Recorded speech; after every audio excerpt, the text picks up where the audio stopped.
Bem, essa atividade está sendo gravada com a permissão do palestrante e dos demais membros que aqui estão. Bom dia a todos novamente, sejam bem-vindos a mais uma atividade da Semana de Ciência e Tecnologia do Instituto Federal de Mato Grosso do Sul, no campus Ponta Porã. Eu me chamo Dilene Teixeira, sou docente voluntária do Instituto Federal de Mato Grosso do Sul e, juntamente com a professora Marina Angotti, iremos acompanhá-los ao longo dessa atividade. Bem, esse é um evento que ele ocorre anualmente e, nesse ano, ele aborda a seguinte temática: a transversalidade da ciência, tecnologia e inovação para o planeta. Para darmos continuidade às atividades, nós convidamos o professor Jefferson Simões para proferir a palestra intitulada O Registro das Mudanças Ambientais nas Amostras de Neve e Gelo da Antártica. Ô, temática curiosa, professora, ansiosa aí por essa palestra. Bem, o professor Jefferson ele possui graduação em Geologia e especialização em Geologia Marinha, ambas aí pela Universidade Federal do Rio Grande do Sul, e doutorado em Glaciologia pela Universidade de Cambridge, na Inglaterra. Atualmente, ele é professor titular de Glaciologia e Geografia Polar na Universidade Federal do Rio Grande do Sul. O professor Jefferson é autor de mais de 200 artigos científicos, sendo reconhecido pelo seu pioneirismo aí no estudo da ciência glaciológica no Brasil. Antes de passar a palavra ao professor Jefferson, eu gostaria de deixar aqui alguns avisos que são bastante importantes, pessoal. Então, às 9h40, nós vamos disponibilizar o link para que vocês possam fazer o registro da presença, aqui pelo chat. Esse registro é importante aí para garantir a certificação de vocês. Ainda pedimos, pessoal, encarecidamente, que todos mantenham seus microfones desligados, para evitar aí a interferência na fala do nosso palestrante, os quais podem ser abertos aí ao final da explanação do professor Jefferson, tá? Realização de perguntas aí. Neste momento, eu passo a palavra para o professor Jefferson. De antemão, nós lhe agradecemos pela sua disponibilidade em participar desse encontro e seja muito bem-vindo, professor. Ok. Bom dia a todos e obrigado pelo convite do IFR do Campus Ponta Porã dessa palestra nessa Semana de Ciência e Tecnologia e para falar um assunto que sempre é premente, está cada vez mais na agenda e não por curiosidade, por coincidência, nessa semana foi anunciado um prêmio Nobel de Física que dois dos premiados exatamente trabalham com a questão de modelamento das mudanças do clima. Quais cenários para os futuros das mudanças climáticas, onde tem papel importante a circulação atmosférica e oceânica e as consequências para o nosso cotidiano. Mas uma das grandes questões que pode ser colocadas pelo leigo é como é que nós sabemos o que se passou no clima do planeta Terra antes de iniciarmos as medições diretas na atmosfera. Não sei se você sabe, faz menos de 200 anos que nós temos uma rede mundial de estações meteorológicas que permitem avaliar a variação climática e as mudanças que tiveram nesse curto período de tempo. Sim, nos dá uma ideia, principalmente no pós-revolução industrial, do que está acontecendo na química da atmosfera e também em alguns aspectos físicos dessa atmosfera e mudanças na circulação, intensidade de ciclones, ou seja, melhor ainda, mais amplamente, de eventos extremos. Mas fica a grande questão, como é que eu sei o que ocorreu no passado? Eu posso, se eu quero falar sobre variações no futuro, eu tenho que saber o passado, eu tenho que montar cenários para o futuro baseado na variabilidade do passado. E para isso entra, e tem papel essencial nesses estudos, e pela comunidade científica internacional, a paleoclimatologia, ou seja, a ciência do clima no passado, antes dos registros instrumentais. E é aí que nós entramos com as pesquisas que no nosso jargão nós chamamos testemunhos de sondagem de gelo. Nós vamos explicar sobre isso. Então eu vou agora compartilhar com vocês as minhas transparências. Vamos ver aqui, estou compartilhando, vou passar para a tela plena. Eu só gostaria que alguém confirmasse que vocês estão vendo em tela plena. Sim, perfeitamente. Sim. Muito obrigado. Ok, obrigado. Então vamos lá. O testemunhos de gelo, vocês vão ver que na verdade são cilindros de gelo que nós recuperamos pela perfuração das massas de gelo do planeta. Né?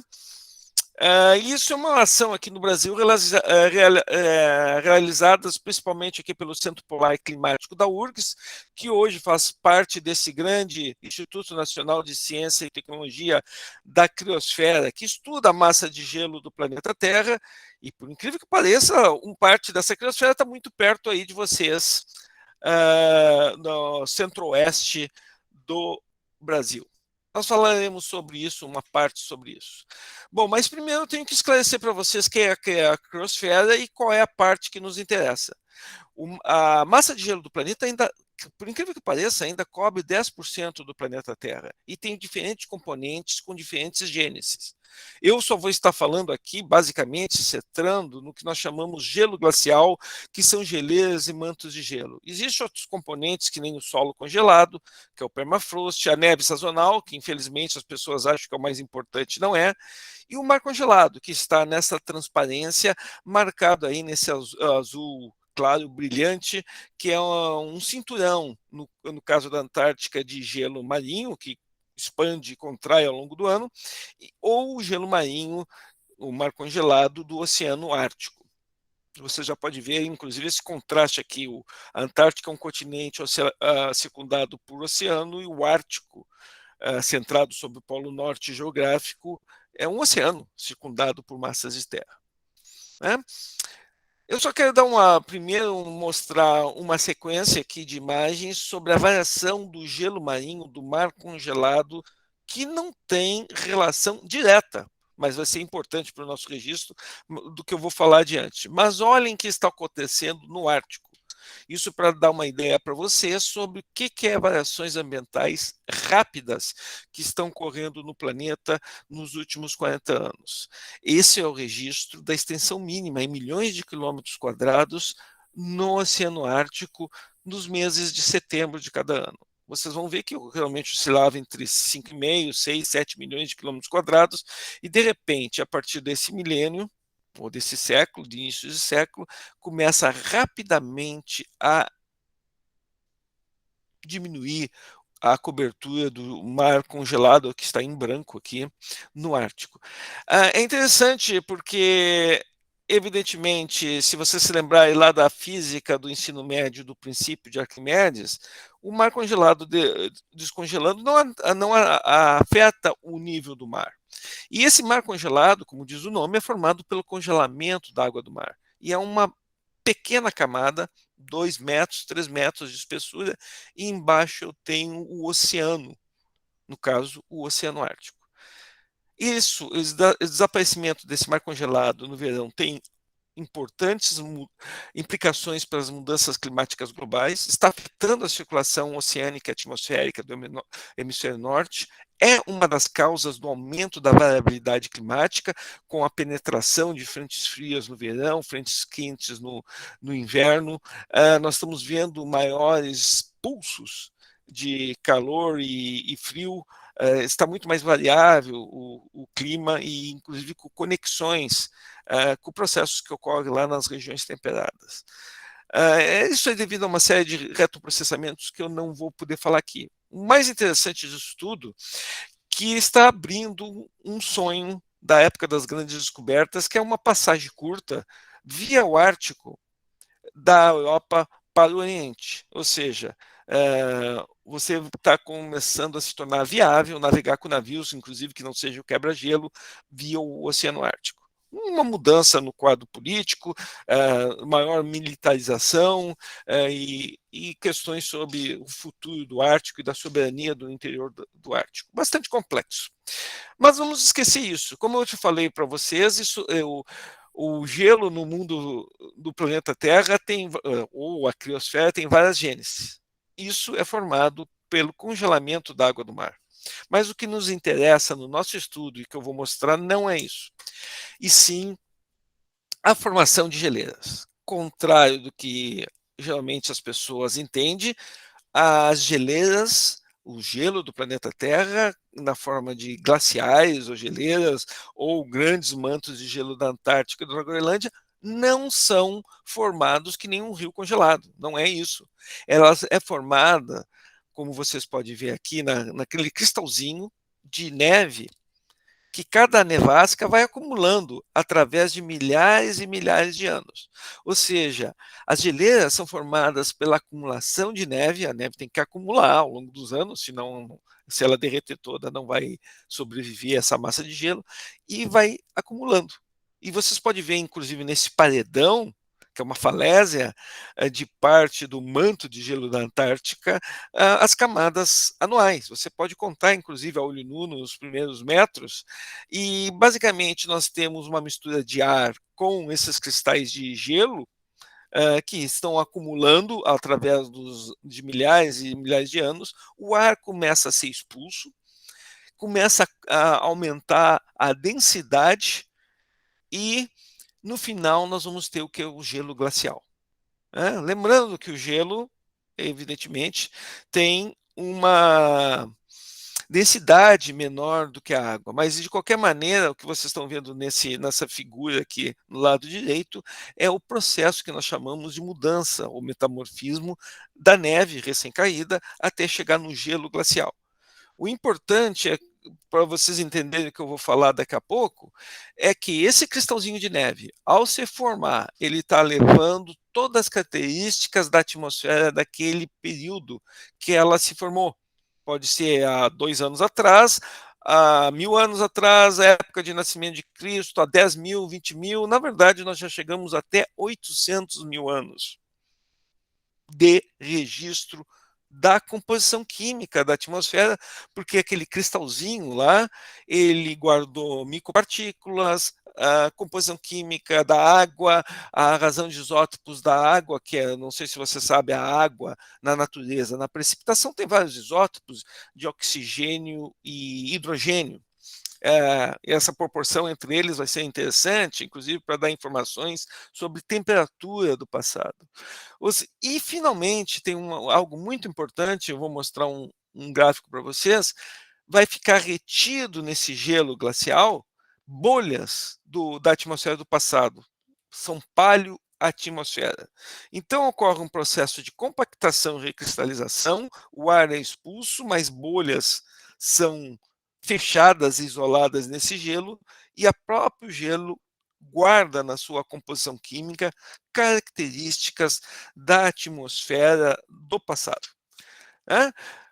Sobre essas massas de gelo, a maioria do gelo, 96% do volume, está na Antártica e na Groenlândia, sendo que na Groenlândia, na Antártica, digo, está 90% do volume.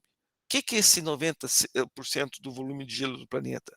São 13,6 milhões de quilômetros quadrados. Olha aí a comparação com os 8,5 milhões de quilômetros quadrados do Brasil.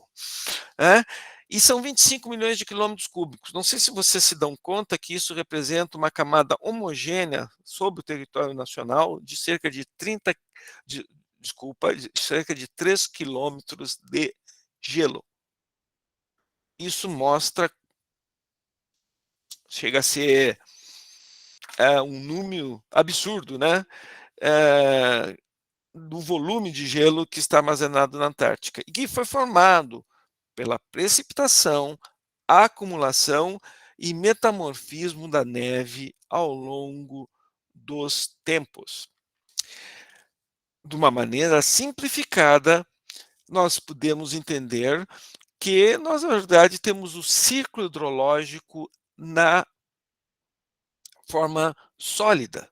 Ou seja, nós temos, se vocês começarem da esquerda para a direita, a evaporação de água dos oceanos, e as nuvens se movimentam em direção ao polo, estão esfriando, começa a ocorrer condensação e precipita esses cristais de neve que acumulam-se nessas grandes massas de gelo. Nós chamamos mantos de gelo, na verdade são geleiras de tamanho continental e que tem um papel ambiental muito importante neste momento que nós vivemos na Terra, que é o grande sorvedor de energia, um grande forçante da circulação atmosférica e oceânica. Esse gelo vai acumular, depois de 60, 70 metros começa a fluir do interior para a costa, chega na costa, derrete ou forma icebergs, alguns supergigantes. Feito isso, o interior da Antártica é plano, como é o interior da Groenlândia, ou seja, um grande platô. E esse é o lugar ideal para nós furarmos, porque a neve aqui acumula, mas é poucos centímetros por ano, se nós passarmos para a água. O lugar é estável dinamicamente, o fluxo do gelo é baixo, e nós vamos ir nessa região e furarmos poços verticais, sabendo que conforme nós avançamos com a profundidade, nós estamos regredindo no tempo. Então, a sequência, e eu ponho aqui, é estratigrafia, que são estratos, camadas, e da química da neve e do gelo. Aquele cristalzinho que acumulou e virou essa geleira, nós vamos lá, vamos amostrar superficialmente. Notem que eu estou ali usando roupas de laboratórios ultralimpos, que nem esses laboratórios que nós manejamos chips eletrônicos, etc. Mas também podemos usar perfuradoras, e aí sai esse cilindro. A esse cilindro, no nosso jargão, nós chamamos testemunho de gelo. No caso aqui, esse cilindro, vocês estão vendo, tem uma camada de sujeira, que na verdade é poeira, provavelmente uma poeira vulcânica, na parte superior. E aí sai esse testemunho. Esse testemunho vai ter que ser levado para o laboratório. Aqui um dos meus alunos de doutorado está examinando exatamente a estratigrafia, a sequência na superfície de uma geleira. Fez uma trincheira e vocês podem visualizar aqui que tem variações, inclusive, na cor dessa neve, variações de branco, né, de tons de branco, né, mas do que representa variações em, geralmente, densidade, mas também pode ser de composição química. E existe várias maneiras de estudar esse gelo. Nós já chegamos, a comunidade científica internacional, na Antártica, já perfurou um poço de 3.720 metros na estação russa Vostok. Foi um trabalho franco-russo. Geralmente esses poços aí vão variar de 200 a 1.000 metros, é o mais frequente, mas alguns poços ultrapassam facilmente os 1.000 metros. É claro que o custo também é muito alto e proibitivo, no caso de um país que nem o nosso. Cada poço desse sai no mínimo uns 30 milhões de dólares hoje em dia, por causa principalmente devido à questão logística. Você está trabalhando num dos ambientes mais agressivos do planeta. No caso desse testemunho mais profundo, foi obtido na estação russa de Vostok, no interior da Antártica, onde a temperatura média é ao redor de menos 55, menos 57 graus, a média, chegando abaixo de menos 80 no inverno. Né? Esse testemunho, esse cilindro de gelo é levado para o laboratório, lá é descontaminado, sim, nós temos que inclusive lavar o gelo, a parte externa, porque nós tocamos com a mão, o próprio equipamento para furar, e nós vamos trabalhar com concentrações ultra baixas, picogramas por grama, muitas vezes. Né? Ou seja, PPT, partes por trilhão, partes por bilhão, e assim por diante. Esse é o ramo que nós chamamos a glacioquímica, um ramo da paleoclimatologia do Quaternário. O Quaternário é o período mais recente da história do planeta Terra, da história geológica. Hoje já se está falando também no antropogênico, mas o antropocênico, né, corretamente. Mas a glacioquímica é o ramo da glaciologia dedicado exatamente a estudar a composição química desse gelo, suas inclusões, e vocês podem ver aí que vai desde conteúdo iônico até matéria orgânica, e desvendar a variabilidade da química atmosférica e do clima no passado antes das histórias determinadas pelos dados instrumentais de instrumentos. Hoje é reconhecida como a melhor técnica de reconstrução, porque muitas vezes eu consigo resolução anual, ou mesmo sazonal, há 1.000, 10.000 anos atrás, dando informações como nessa série aqui, de maneira simplificada, desde a temperatura média anual. Eu posso dizer para você se a temperatura global do ano 1000 foi mais quente ou mais fria do que agora, detectar erupções vulcânicas de grande impacto, as maiores, os sinais de poluição global, inclusive a atividade solar antes de termos começado as observações astronômicas, desertificação global, a poluição mais recente, desde poluição de metais pesados, subprodutos de explosões termonucleares feitas no passado na atmosfera, variações em parâmetros ambientais, como da extensão do gelo marinho, do mar congelado, se tinha mais ou menos mar congelado ao redor da Antártica, os ventos, a turbidez dos ventos, etc. Ou seja, uma técnica muito rica. Por isso nós dizemos que é o melhor arquivo natural da história do meio ambiente para os últimos 800 mil anos. Tem uma série de vantagens, eu não vou abordar aqui com detalhe, não é o objetivo dessa palestra, né? E vocês estão vendo agora uma sequência de uma missão de perfuração. Essa foi uma travessia antártica, na verdade, a primeira travessia antártica brasileira, feita no verão de 2014, 2015, pelo grupo aqui de cientistas do Centro Polar Climático da Federal do Rio Grande do Sul, no qual nós percorremos 1.700 quilômetros para coletar amostras rasas os primeiros 20 metros, 30 metros. Eu vou cortar o som, senão não posso falar. Tem um pouco de ruído no fundo dessa travessia, que inclusive nós usamos esse veículo diferenciado. Em vez de trator polar, nós usamos esses jipes com 3 eixos e torcendo para não cair nenhuma fratura e fenda. E o que o cientista faz? O cientista vai fazer trincheiras que vão representar alguns anos só de precipitação dos últimos anos que caíram, e aí vão usar perfuradoras, de maneira, nesse caso, expedita, para perfurar os primeiros 20 metros no máximo, né? Essa é uma sequência de um acampamento que nós fizemos nessa travessia, aí a temperatura estava quente, entre menos 15 e menos 20, e aquele módulo que está no fundo é um laboratório que nós temos automatizados a 84 graus sul, que é o módulo Criosfera 1, é uma ação da URGS, INPE e a Universidade do Estado do Rio de Janeiro, e esse módulo funciona automaticamente a 84 graus sul, a cerca de 640 quilômetros do Polo Sul geográfico. É o laboratório latino-americano mais ao sul do planeta e está relacionado a monitoramento da química.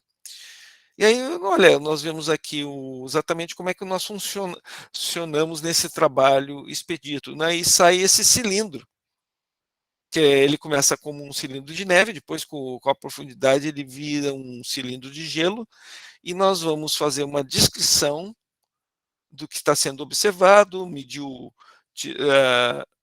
tentar determinar a densidade ali ao pesar esse testemunho, as suas dimensões, é claro, também, e assim vamos avançando. Esse é o trabalho de campo. Esse material vai ser levado para um laboratório no estado sólido. Eu queria, não posso esquecer isso, e então tem um custo. Imagine você transportar isso para fora da região polar, no estado sólido, isso vai ser, claro, em caixas propícias para isso, de um tipo especial de isopor, em câmeras frigoríficas, e no estado sólido vai ser descontaminado em algum dos laboratórios. Outras vezes, quando nós queremos amostrar micropartículas ou micro-organismos, que nem pólens, fungos filamentosos, vírus, bactérias, e também concentrações ultra baixas, como metal pesado, nós temos que usar roupas ultralimpas para não haver contaminação. Bom, então eu quero mostrar para vocês alguns resultados e como é que nós conseguimos trabalhar. Lembre-se que eu coletei aquelas amostras, eu fiz uma perfuração, pode ser com uma sonda que vai furar algumas milhares de metros, ou no caso do Brasil a gente consegue só 150 metros, 150 metros no interior da Antártica dá uns 500 anos, às vezes 1000 anos de dados, que é interessante porque é um período histórico onde nós temos exatamente o impacto da atividade humana na química da atmosfera. E exatamente o que vocês estão vendo aqui nesse gráfico? Então nós temos 20 metros de testemunhos de gelo, que é, no caso específico, que vai de 1960 a 1980, então a acumulação é relativamente alta aí, são 20 anos com acumulação quase de 1 metro, e nós sabemos que a razão de isótopos estáveis na neve. Por que razões de isótopos estáveis? Porque a água que está formando a neve, a água da precipitação na atmosfera terrestre, é composta de diferentes isótopos de oxigênio e hidrogênio. Por exemplo, deutério e hidrogênio 1, ou oxigênio 18 e oxigênio 16. E essa relação entre o isótopo mais pesado e o mais leve depende da temperatura da atmosfera. Então, no gráfico superior, vocês estão vendo a variação sazonal é uma razão aqui isotópica, é uma razão indireta, mas de qualquer maneira, quando temos uma proporção maior de isótopos mais pesados, O18, do que oxigênio 16, é sinal que está mais quente, e vice-versa no inverno. Então eu posso contar as camadas anuais, estudando essa relação. Mais importante que essa relação também depende da temperatura. Mas no gráfico de baixo, vocês estão vendo outra informação interessante, que é a medição de radioatividade beta em bequeréis, mas pode ter outros subprodutos que também detectam explosões nucleares feitas na atmosfera. Isso ocorreu até 1964, quando foi assinado uma moratória desse tipo de explosões. Aí os chineses e os franceses ainda fizeram até 1978, por causa disso que aparece aquele pico lá entre 1 e 2 metros. Mas o pico maior, da maior explosão feita na atmosfera, 50 megatons, foi a explosão Kizar. E está lá marcadinho no gelo da Antártica. E aí nós começamos a pensar em mudanças do clima, e vocês têm razão de fazer algumas perguntas, ainda mais no momento que nós temos aí pessoas mal intencionadas, ou pelo menos mal informadas, querendo num processo de negacionismo das mudanças do clima, apesar de ser uma área científica extremamente já formalizada, reconhecida e já no bojo da ciência padrão. Mas vamos fazer algumas questões e eu vou mostrar para vocês a importância dos testemunhos. Quais são as evidências do aumento, por exemplo, anômalo da temperatura atmosférica do planeta? É claro que eu estou falando em temperatura média. Média é um perigo, porque tem alguns lugares que aumentou e outros até diminuíram ao longo desse período aí de dados de 170 anos que nós temos de dados meteorológicos, uma rede global. Mas fica claro que nesses 170 anos a temperatura média do planeta tem aumentado, tem uma tendência muito clara. E do ponto de vista de impacto ambiental, pior é que os últimos 20 anos estão claramente acelerando esse aumento de temperatura, e os últimos 10 anos são os mais quentes, não há dúvida nenhuma, e continuam aumentando. Esse gráfico está em uma anomalia, em uma diferença de temperatura para o período 60 a 90, mas fica claro que o aumento já é de 0,9 graus centígrados, perto do 1 grau centígrados em 170 anos. Você já começa a notar que aquela ideia de tentar limitar 1,5 graus o aumento, ou mesmo 2 graus centígrados, o aumento da temperatura média do planeta até 2100 começa a ficar difícil. Mas nós temos que fazer todo o esforço para que isso não consiga, ou pelo menos não intensifique mais do que nós já estamos vendo. Isso vai ter consequência horrível para as massas de gelo do planeta, parte derrete, nós vamos falar sobre isso, mas o mais importante nesses cenários é ver mudanças na circulação atmosférica oceânica que pode levar à intensificação, por exemplo, de eventos extremos, mudança no padrão de precipitação, que está claro, inclusive, para a região aí geográfica de vocês, que está ao longo dos últimos 20 anos, nós estamos vendo uma mudança no padrão e no volume total de precipitação, inclusive tendo períodos de estiagem mais longos e mais intensos, que dando sinal que o sistema está tentando se readaptar. Nós temos, além do que, medições por períodos mais curtos de algumas regiões do planeta, mostrando que há sim um aquecimento que, como eu falei, é uma média global, aquele de 1 grau, quase 1 grau, mas tem lugares que aumentaram muito mais do que isso. Notem que por parte da Antártica, por exemplo, principalmente no norte da Antártica, o aumento ultrapassou os 3 graus centígrados em 55 anos. Bom, e aí eu posso fazer a pergunta, como é que eu sei antes desses dados? Que informações eu tenho? Eu tenho várias técnicas de paleoclimatologia, posso usar anéis de árvore, dendrocronologia, alguns colegas da área de vocês trabalham nisso. Posso usar informações indiretas, dados de relatos, dados de pinturas. É claro que eu vou retraindo no tempo, ou melhor, retornando no tempo, as coisas vão ficando mais difíceis. Mas eu posso medir a razão de isótopos, como eu falei para vocês, a razão de isótopos nos cristais de neve, na verdade, na massa de neve e gelo derretida.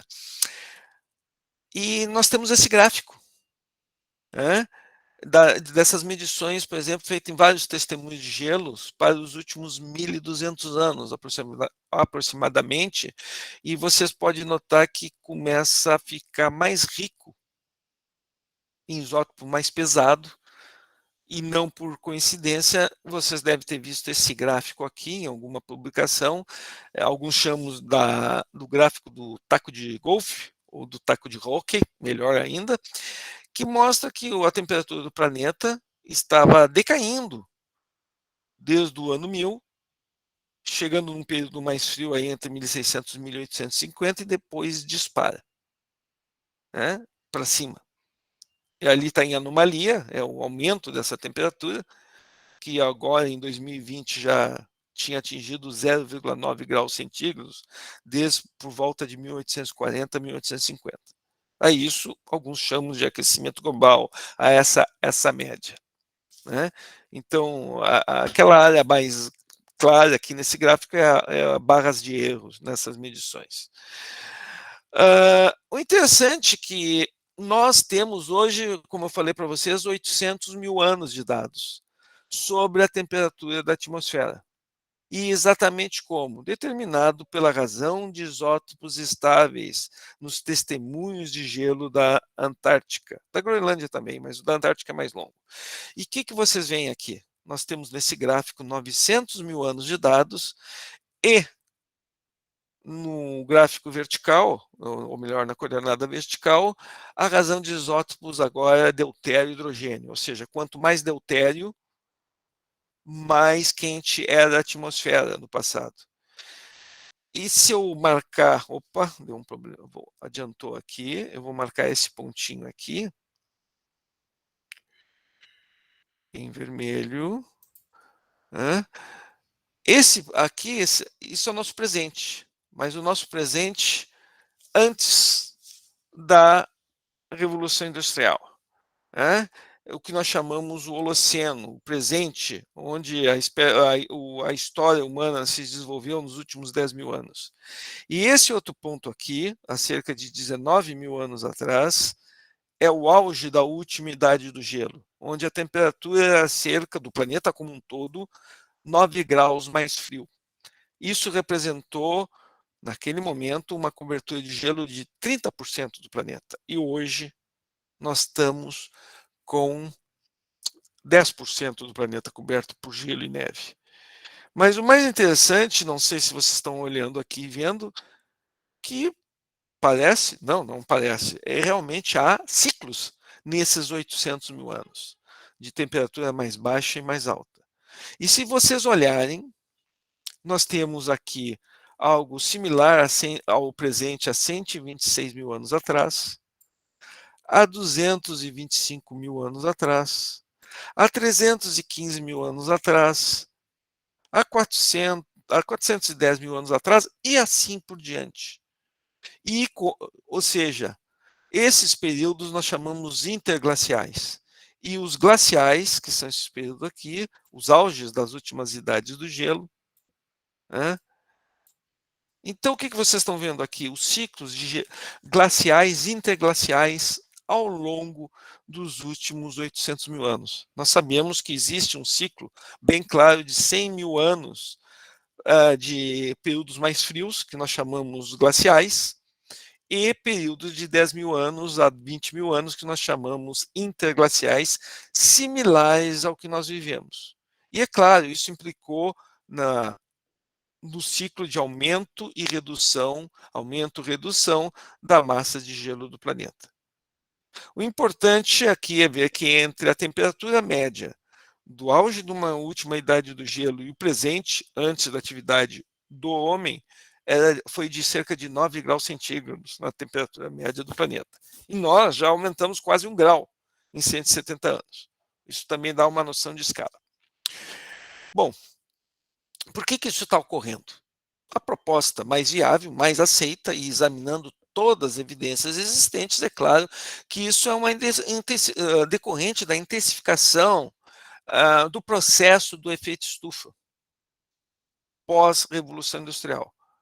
Mas antes de falar e mostrar a evidência dos testemunhos de gelo, nunca custa esclarecer que esse é um problema que nós temos uma má compreensão pelo leigo e alunos de graduação, é que o efeito estufa é um fenômeno natural.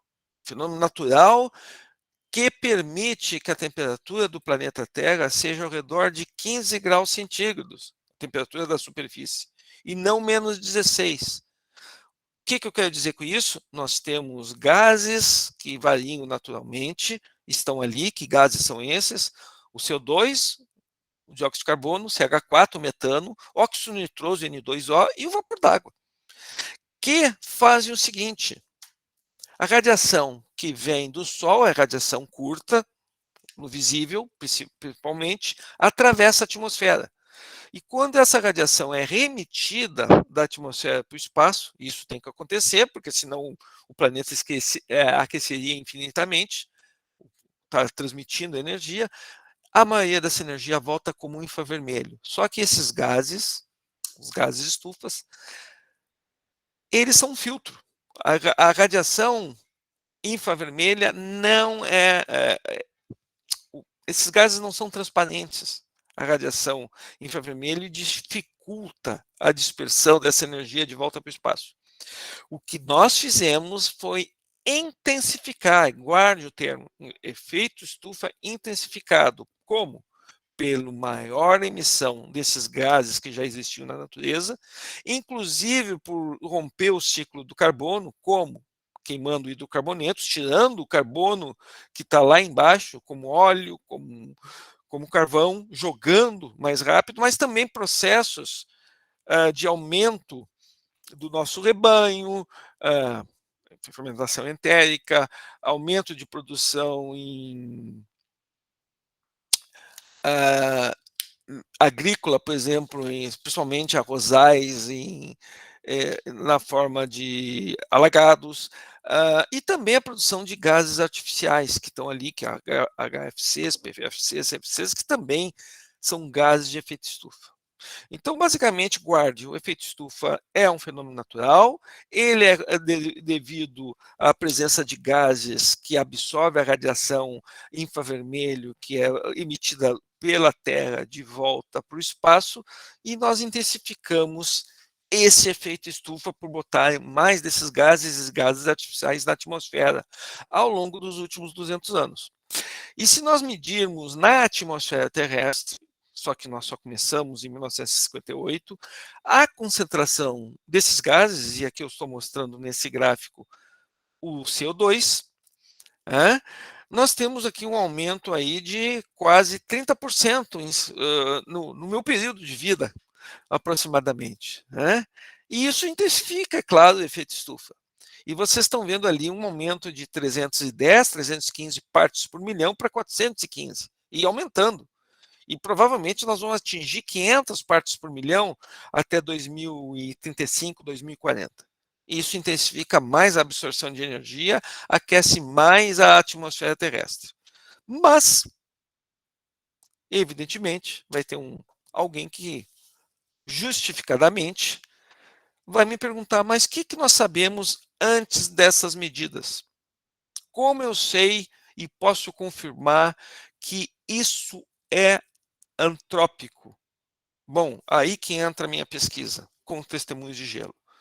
Eu falei para vocês que o paleoatmosferas são presas no gelo da Antártica, da Groenlândia, principalmente. Esse processo todo é corrido a muito frio, porque os gases acabam sendo armazenados na atmosfera sem ocorrer derretimento. Então, nós vamos coletar esses testemunhos, e vocês podem ver nessa foto do canto direito superior, que é riquíssimo em bolhas. E essas bolhas vão ser extraídas, o gás dessas bolhas. E isso é feito tudo no estado sólido, ou seja, nós não derretemos o gelo, nós quebramos ele, trituramos, e o gás escapa, e aí é medido. E em vez dessa figura, nós vamos ter, para os três gases, isso agora, para os últimos 2.000 anos. Geralmente a gente mostra o gráfico para até o ano 2000 só por padronização. Ali vocês estão vendo o CO2 no ano 2000 já estava 410 partes por milhão, agora está 415. Está aumentando 1 a 2 partes por milhão por ano agora. Mas o mais interessante é que todos os três gases vinham mais ou menos com concentrações estáveis, no caso do CO2 ao redor de 280 partes por milhões, e no caso do metano, cerca de 700, entre 700 e 800 partes por bilhão. Note que a concentração do dióxido de carbono é uma ordem de magnitude maior do que o metano. Mas o que fica claro? Os três gases estufas que já existem na natureza realmente têm tido um aumento exponencial na sua concentração no período pós-revolução industrial. É claro que o CO2, principalmente, é devido à queima de óleo e gás. O metano é muito mais complexo. Tem a produção, evidentemente, como nós falamos até de rebanhos, mas a maior produção não está vindo daí.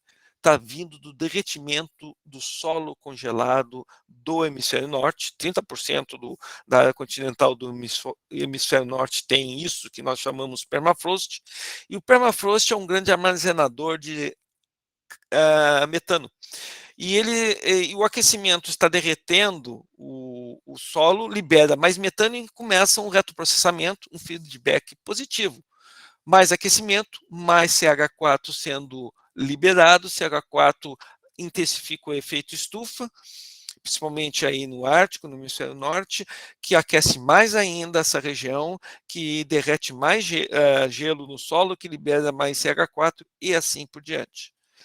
Interessante para vocês, para quem trabalha com ciclo do carbono e reserva de carbono em termos globais, que o permafrost tem mais carbono retido do que todas as florestas temperadas e tropicais juntas. As pessoas esquecem disso. Isso armazenou através das últimas idades do gelo, congelou esse material. É nesse permafrost, por exemplo, que você vai encontrar aqueles animais congelados, totalmente preservados, que nem mamute.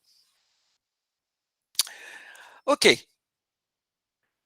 Mas eu disse que eu tenho 800 mil anos de dados. E olhem aqui isso e comparem o gráfico superior, que é o dióxido de carbono, para os últimos 800 mil anos.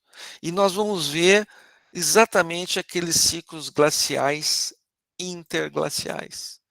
Está marcado nesse gráfico superior, vocês podem ver porque temos variações de CO2, concentrações chegam no máximo nos períodos mais quentes.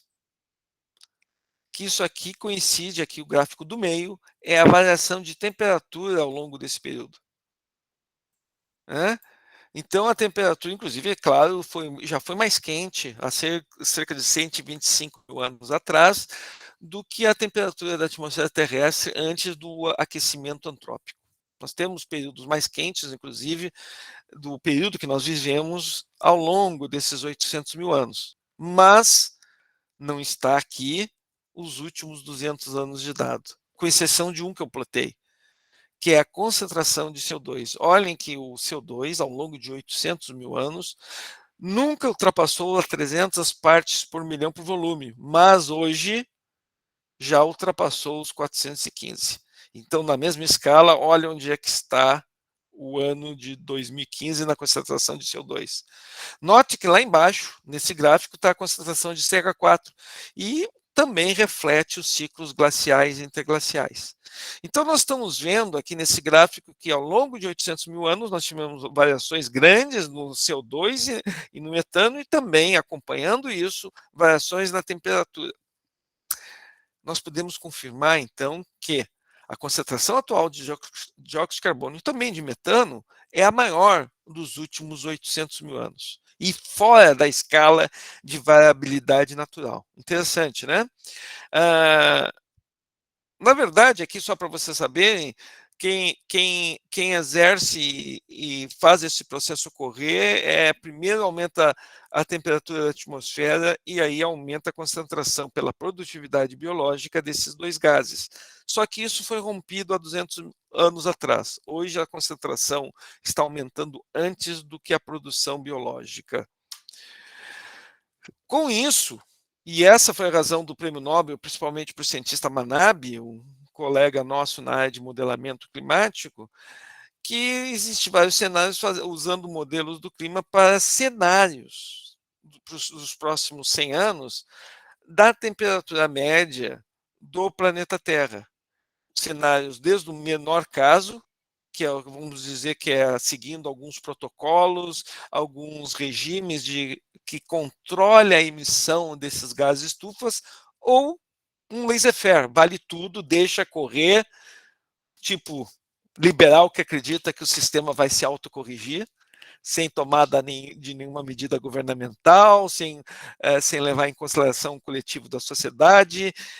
Então, nós temos dois cenários. No primeiro cenário, vocês podem ver que nós temos um aquecimento na temperatura média global de até 2 graus centígrados, a mais do que o que nós estamos vendo, só que esse aumento é uma média, nos dois casos, e vai aumentar mais no Ártico.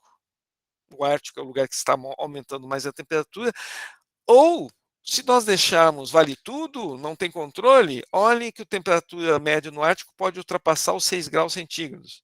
E a temperatura média do planeta vai chegar a 4, 5 graus centígrados. E isso, é claro, tem sérias implicações para a circulação oceânica, para a circulação atmosférica, para o derretimento das massas de gelo, para o impacto na biota. E, inclusive, um dos processos que está ocorrendo é que parte desse CO2 não está na atmosfera, está sendo absorvido pelos oceanos. E aí dá outro processo de impacto ecológico, que é o aumento da acidificação das camadas superficiais do oceano.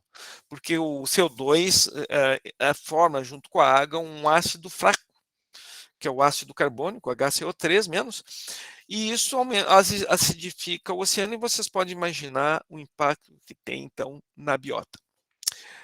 Vocês também podem me perguntar, aí, fugindo um pouquinho dos testemunhos de gelo, o que esse aquecimento está fazendo com o gelo do planeta Terra.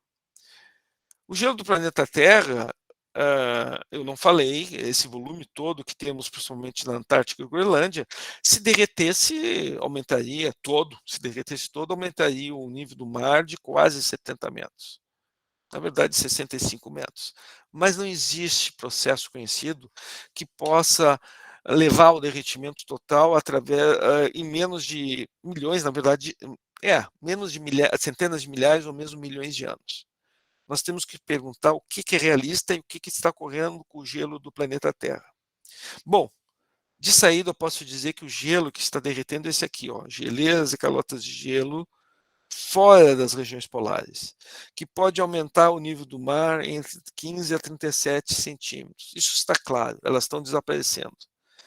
Parte da Groenlândia, que poderia, a Groenlândia como um todo, contribuir com 7,30 metros, 7,5 metros, também está derretendo. A Antártica ainda muito pouco está derretendo, ainda bem, né?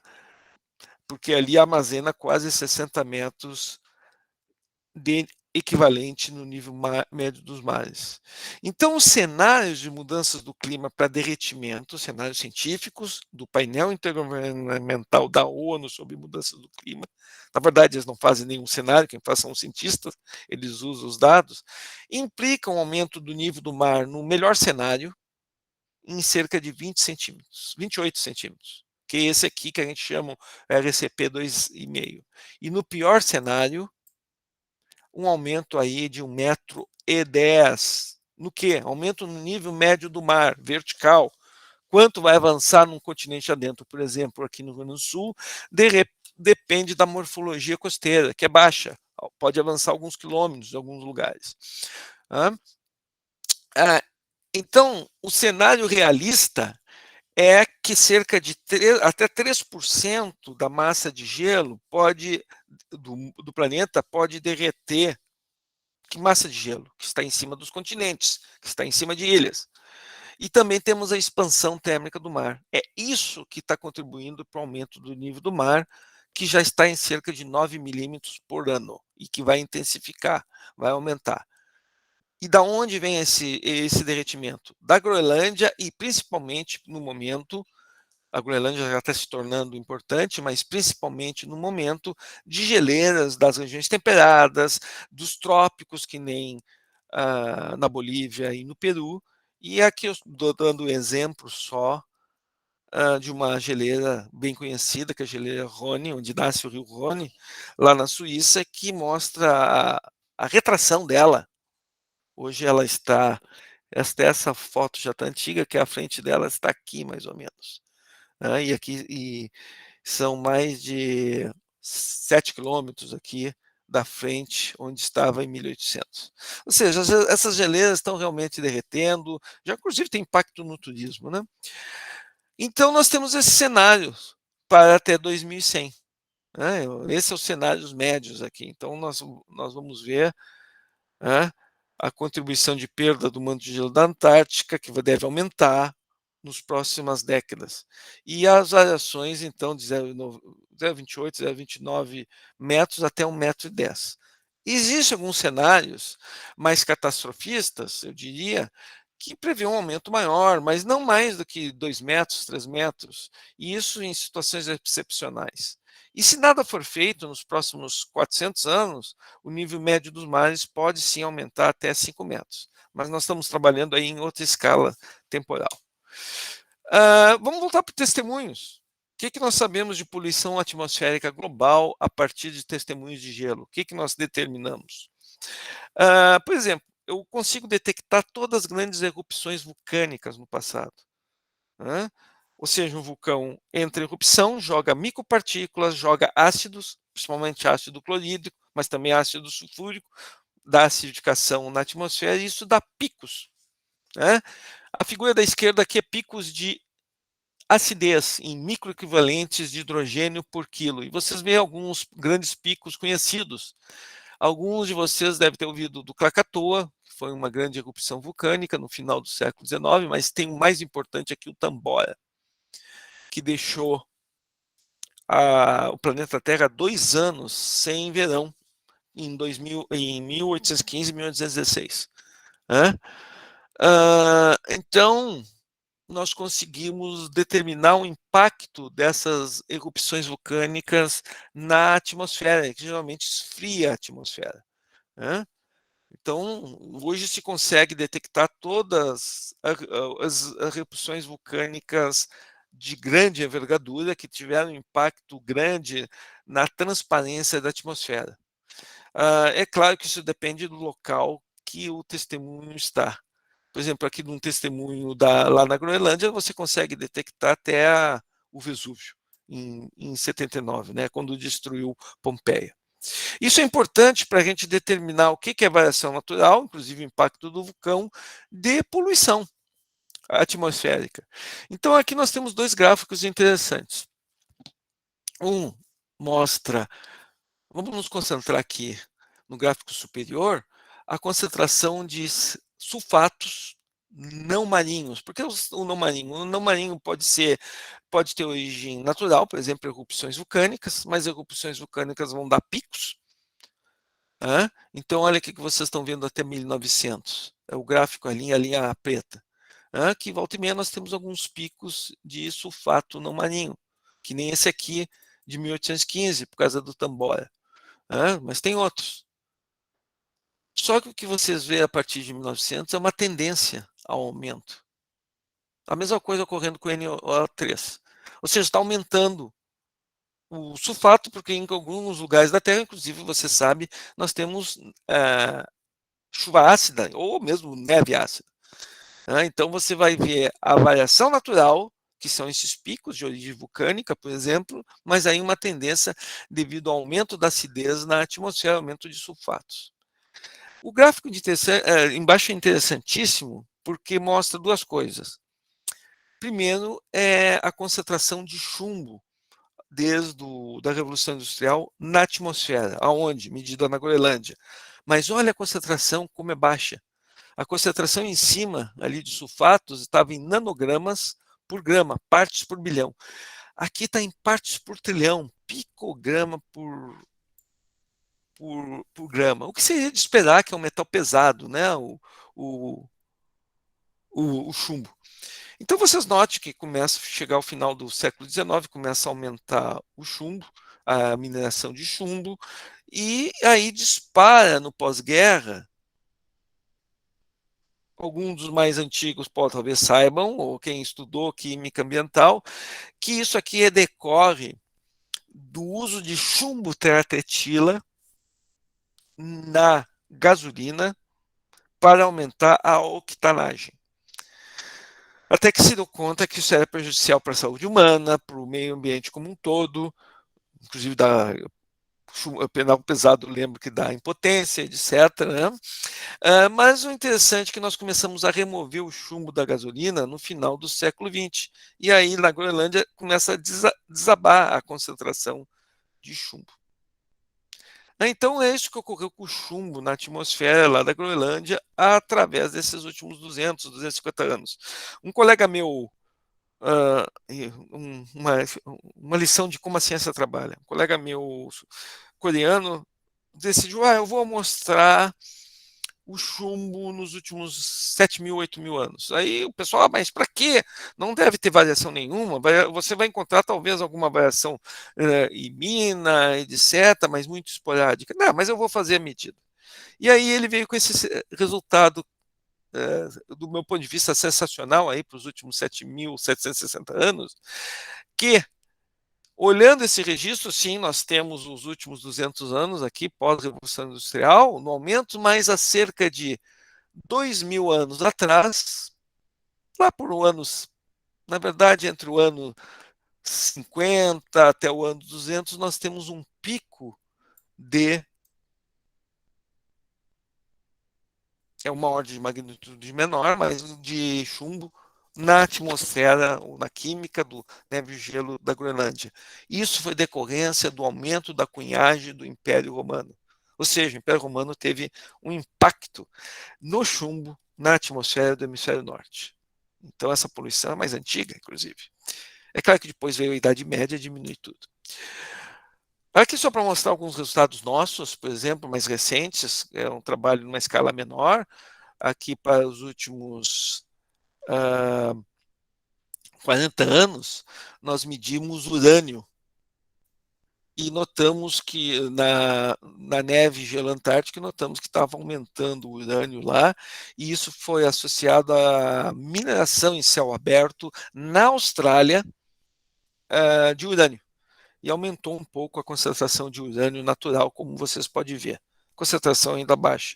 Mas também medimos o arsênio, o arsênico em inglês, ao longo desses últimos 120 anos, 140 anos, e foi interessante, aqui também picogramas, que a partir da década de 40, 50 começa a aumentar e está uma concentração relativamente alta até o ano 1990, e que está associado ao aumento da mineração de cobre no Chile. O Chile é o grande produtor de cobre no mundo e as minas, um dos subprodutos, principalmente no processo de purificação e smelting, né, de eliminar arsênio, e esse arsênio vai para a atmosfera antártica. Só que a partir da década de 90, final da década de 90, os chilenos adotaram uma medida para reduzir a emissão de arsênio na produção de cobre, e isso decaiu. Então, a concentração começou a decair, principalmente a partir do ano 2000.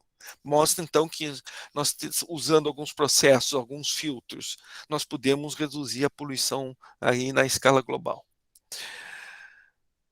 Indo para fora da região polar, eu quero mostrar só um dado importante, que é um dado importante que numa pesquisa que agora que nós estamos intensificando, e que vai ser importante principalmente para vocês aí no Mato Grosso, que é o registro nos testemunhos de gelo não polares, e principalmente no nosso caso que interessa a variabilidade climática da América do Sul, testemunhos da Bolívia e do Peru. Nós estamos tentando entender, a partir desses testemunhos, a circulação atmosférica da Amazônia para o centro-oeste e o sul do Brasil, né? Lembrando lá dos rios da Amazônia, né? Os rios aéreos, como se diz, atmospheric streams, que vão transportar, nesse sentido, a umidade. Né? O material é reciclado, a umidade, a precipitação na Amazônia entra em contato com essa barreira que é os Andes, e o material é desviado para o sul. Então, já existem trabalhos há 40 anos, mas nós agora estamos tentando dar um ponto de vista brasileiro sobre do que está ocorrendo nessa região, como o registro da história do clima da Amazônia é deixado nesses testemunhos. Eu só vou mostrar um resultado interessantíssimo, que é de fácil compreensão, que é desse testemunho de gelo que nós estamos trabalhando, mas esses resultados é do colega norte-americano, no testemunho de gelo calcaia no Peru, que fica no Peru oriental, recebe diretamente a massa de ar e de precipitação aqui da Amazônia, antes de o ar ir para o sul. E meus colegas, isso está em montanha, meus colegas ficaram a seguinte pergunta: os ciclos El Niño e Laninha afetam a evolução das culturas pré-colombianas? O que nós sabemos disso? E eles determinaram a umidade através de quanta neve caía ao longo do ano, desde o ano 200. Então, se vocês olharem o segundo gráfico, esse aqui, para os últimos 1.800 anos, nós vamos ter períodos de maior ou menor precipitação nos Andes. Onde? Lá em cima na montanha, no caso, a 5.700 metros de altitude. Então, nós temos períodos mais secos e períodos mais quentes. Mais secos e mais quentes. E aí eles compararam com a presença das culturas pré-colombianas na montanha e na costa. E quando nós temos períodos mais úmidos na montanha, se desenvolveu culturas na montanha. E quando ficou mais seco a montanha, as culturas se desenvolveram na costa.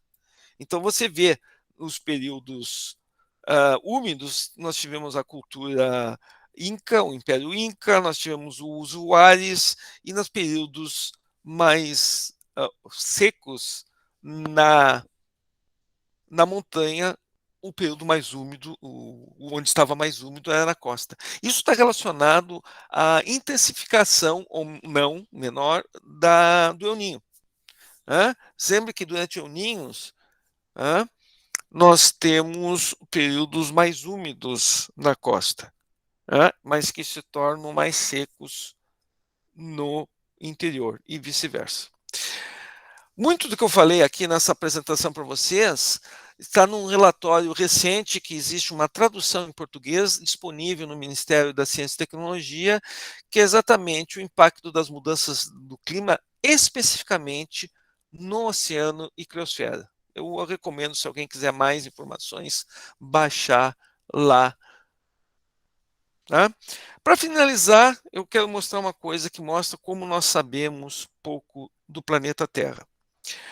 Até 20 anos atrás, nós achávamos que o gelo da Antártica, que chega em média a 2.000 metros, 2 quilômetros de espessura, em alguns lugares até quase 5 quilômetros, estava sobre o continente de congelado.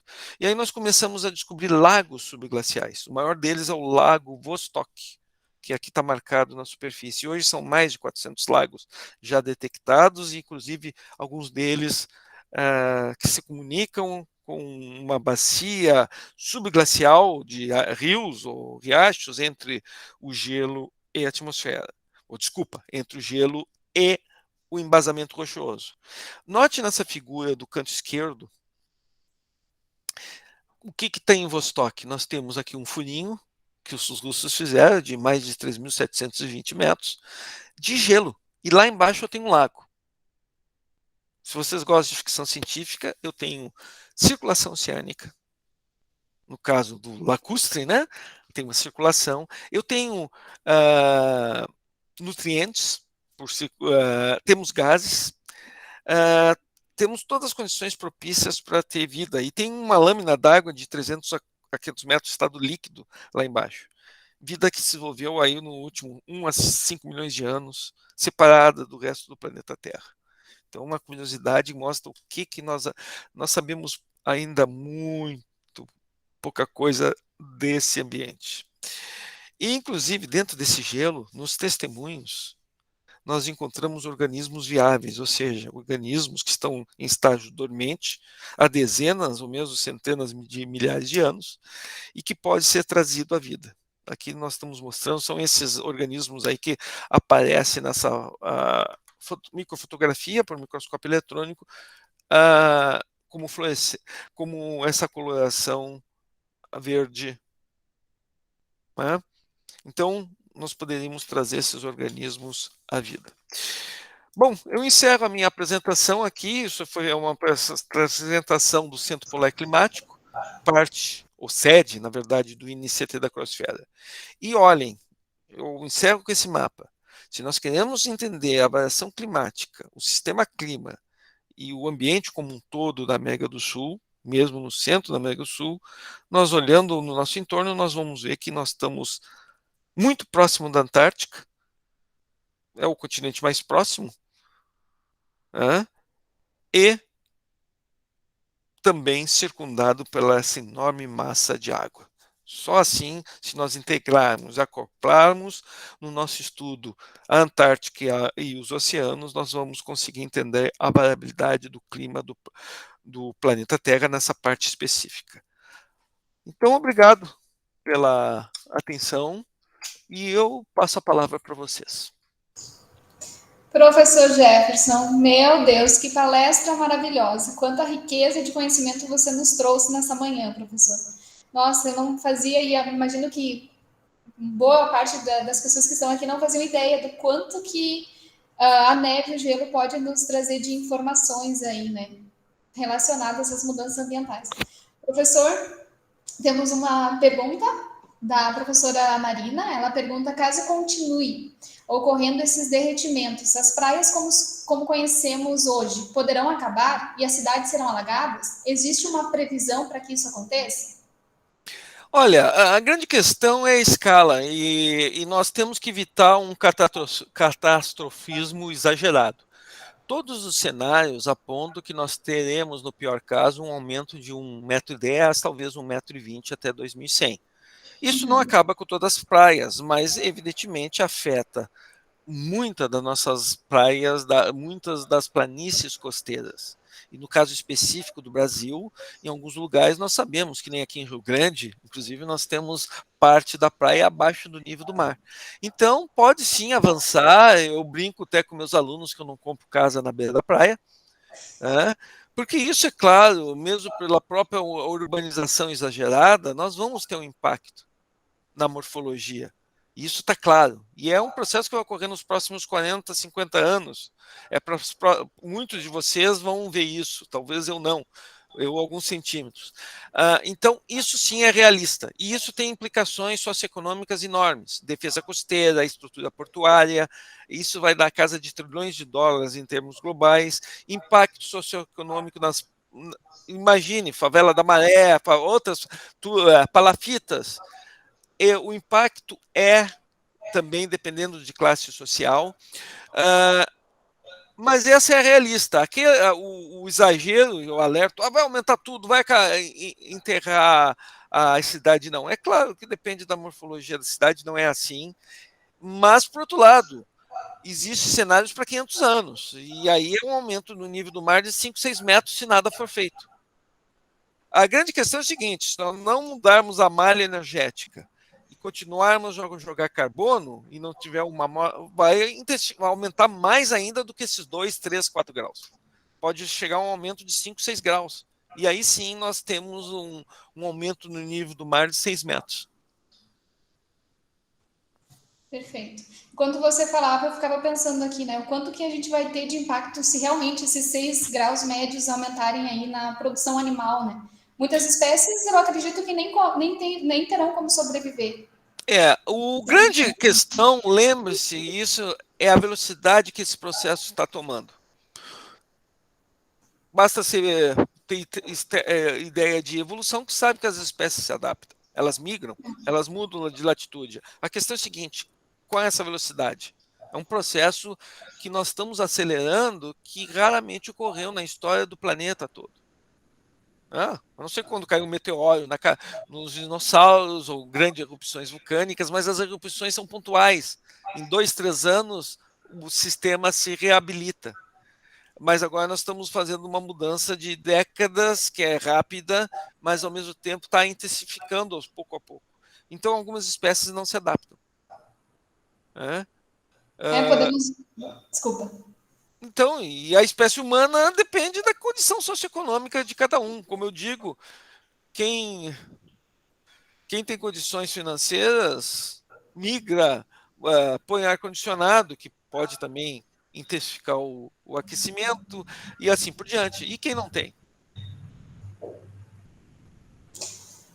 Professor, temos mais perguntas aqui. A Ana Paula pergunta se há dados sobre o impacto no agronegócio. Olha, os estudos, aí eu recomendo você, sobre esse ponto específico, a olharem o painel brasileiro de mudanças do clima, que faz uma análise nessa questão, principalmente na migração de culturas agrícolas, e olhe como pode ser positivo e negativo. Por exemplo, a questão do café. O café na década de 70 se tornou inviável no Paraná devido ao aumento de frequências de frentes frias. Talvez agora diminua, está diminuindo. Pode ser que ele volte a ser produtivo. Pode ser expansão para o sul de algumas culturas, alguns cultivares. E, ao contrário, algumas se tornem, que nem o trigo, mais inviável ainda, mesmo aqui no Rio Grande do Sul. Então, tudo depende do tipo do que está sendo plantado, e também desenvolvimento de tecnologias, biotecnologias de adaptação desses organismos, como já foram feitas para o cerrado. O que não vai, certamente, o que não vai ficar é estanque sem mudança nenhuma. Perfeito. O professor Júlio, ele disse aqui para nós que essa palestra foi fantástica e já, inclusive, ele convida para a Semana do Meio Ambiente. Ele disse: sinta-se convidado. Professor, temos mais uma pergunta. Professor, essas quantidades de água em estado líquido a cerca de 3 mil metros da Antártica são a mesma coisa que aquíferos? E quanto aos espaços...